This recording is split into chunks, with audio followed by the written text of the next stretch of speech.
5 yillik shodiyonasi bilan tabriklaymiz va unga biroz qarsaklarni taqdim etamiz.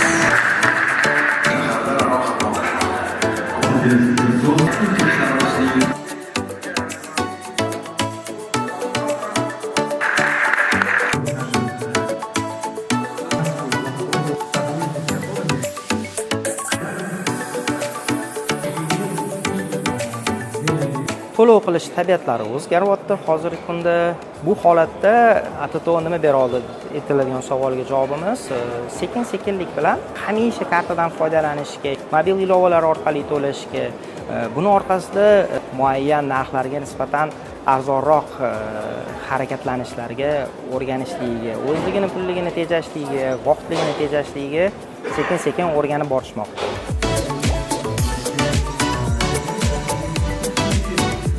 Hozirgi paytda sun'iy intellekt jamiyatga, har bitta foydalanuvchini hayotiga juda ham tez qadam bosib turib kelyapti.